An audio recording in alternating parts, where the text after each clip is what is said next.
Assalamualaikum warahmatullahi wabarakatuh. Sahabat tafsir Quran yang dirahmati Allah Ta'ala, Alhamdulillah, wassalatu wassalamu ala rasulillah wa ala alihi wa sahbihi wa la hawla wa la quwata illa billah. Kita akan melanjutkan sapa pagi kita, yaitu mengenai akidah muslim. Tema yang ketiga atau kali ini adalah mengenai akidah keyakinan bahwa Allah itu maha dekat. Ya, Allah itu maha dekat. Karena di dalam Al-Quranul Karim, Allah subhanahu wa ta'ala menyatakan bahwasanya dia sangat dekat dengan hambanya. Ya, dalam surah Al-A'raf ayat 56 misalnya, Allah subhanahu wa ta'ala berfirman, Inna rahmatallahi qaribum minal muhsinin. Sesungguhnya rahmat Allah itu sangat dekat kepada orang-orang yang berbuat baik. Lalu Allah mengutip, menyampaikan ucapan Nabi Saleh yang ada di dalam surat Hud ayat 61. Fastaghfiruhu thumma tubu ilaihi inna rabbi qaribum mujib. Sesungguhnya Tuhanku itu maha dekat dan maha menjawab setiap doa. Kemudian akidah bahwasanya Allah itu sangat dekat kepada hambanya itu diucapkan oleh Nabi kita Muhammad SAW sebagaimana yang diperintahkan oleh Allah dalam surah Saba ayat 50. Qul in dhalaltu fa innama adillu ala nafsi wa in ihtadaitu fabima yuhi ilayya rabbi innahu sami'un qarib. Katakanlah wahai Muhammad, jika aku tersesat maka aku sesat karena diriku sendiri. Namun apabila aku mendapatkan petunjuk maka itu disebabkan karena Tuhanku telah memberikan wahyu kepadaku. Innahu sami'un qarib. Sesungguhnya dia Tuhanku itu adalah maha mendengar lagi maha dekat. Subhanallah.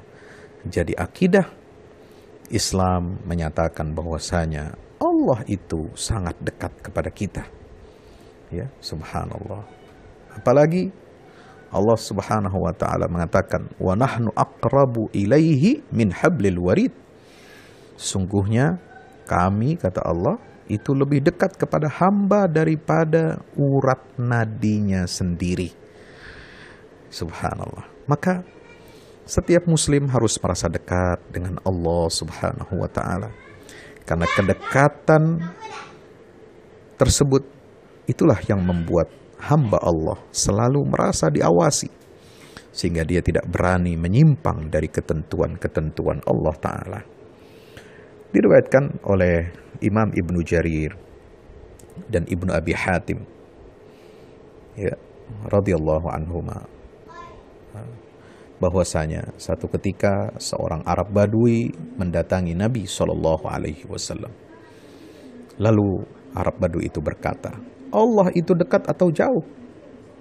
Wahai Muhammad, bila dia dekat kita cukup berdoa dengan berbisik. Dan bila jauh, kita memohon kepadanya dengan berteriak memanggilnya. Rasulullah SAW terdiam. Lalu turunlah firman Allah subhanahu wa ta'ala surah Al-Baqarah ayat 186. Wa idza sa'alaka ibadi anni fa inni qarib ujibu da'watad da'i idza da'an falyastajibu li wal yu'minu bi la'allahum yarshudun. Apabila hamba-hambaku bertanya kepadamu tentang aku, katakanlah, jawablah wahai Muhammad bahwasanya aku itu adalah dekat. Aku mengabulkan permohonan orang yang berdoa apabila ia memohon kepadaku. Maka hendaklah mereka itu memenuhi segala perintahku dan hendaklah mereka beriman kepadaku agar mereka selalu berada di dalam kebenaran. Subhanallah. Falyastajibu li wal yu'minu bi la'allahum yarshudun.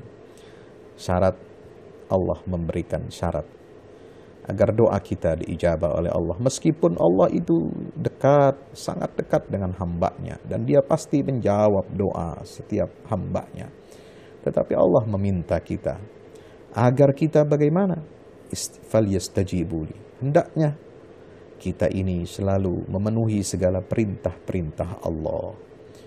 Hendaknya kita selalu meningkatkan keimanan kita kepada Allah. Wal yu'minu bi la'allahum yarsudun. Agar kita semua selalu berada di atas jalan kebenaran. Subhanallah. Apa pelajaran yang bisa kita ambil dari ayat 186 Al-Baqarah ini, sahabat tafsirkan dirahmati Allah? Yang pertama, bahwasanya Allah telah mengenalkan dirinya kepada kita, hamba-hambanya, bahwasanya dia itu sangat dekat, maha dekat kepada manusia. Persoalannya, apakah kita sudah merasa dekat atau belum? Rasa dekat itulah yang membuat kita, sahabat tafsir yang dirahmati Allah, kedekatan itulah yang menyebabkan kita tidak akan menyimpang dari ketentuan Allah. Kenapa? Karena kita selalu merasa diawasi oleh Allah Ta'ala.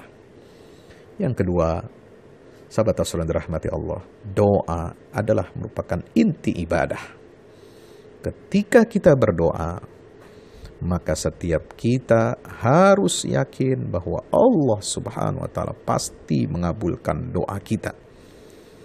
Dan ada satu kaidah yang dinyatakan oleh para ulama, bukan suatu yang penting Allah mengabulkan doa kita, tetapi yang lebih penting daripada Allah mengabulkan doa kita adalah kita sudah mau berdoa, itu sudah menunjukkan bahwa kita ingin mendekati Allah. Itu sudah menjadi ibadah kepada Allah. Kita curhat kepada Allah, itu sudah menjadi ibadah kepada Allah. Kita merasa butuh, kita merasa bergantung kepada Allah, meminta hanya kepada Allah, itu sudah yang paling penting, yang paling pokok. Soal apakah doa kita dikabulkan, itu sebenarnya nomor sekian, nomor 2 dan seterusnya. Meskipun Allah tentu saja ujibu da'watad da'i idza da'an, dia akan menjawab, akan mengabulkan permohonan setiap hamba apabila dia bermohon. Yang ketiga, sahabat tafsir rahmati Allah, doa kita pasti dikabulkan oleh Allah Subhanahu wa Ta'ala apabila kita menunjukkan ketaatan kepada aturan-aturan Allah, apabila kita mengokohkan keimanan kepadanya dan selalu berada di atas jalan yang benar, di atas jalan ar-rusd, la'allahum yarsudun. Maka itulah doa Ashabul Kahfi. Selalu kita ingat, kita baca, Rabbana atina min ladunka rahmatan wa hayyi' lana min amrina rasyada. Ya Tuhan, wahai Tuhan kami, ya, berikanlah kepada kami dari sisimu rahmat dan kondisikanlah, wa hayyi' lana min amrina rasyada, kondisikanlah, siapkanlah, ya, mudahkanlah untuk kami dalam setiap urusan kami, rasyada, ya, bagaimana agar kami selalu bisa berada di atas jalan yang lurus dan benar. Wallahu a'lam bishawab. Assalamualaikum warahmatullahi wabarakatuh.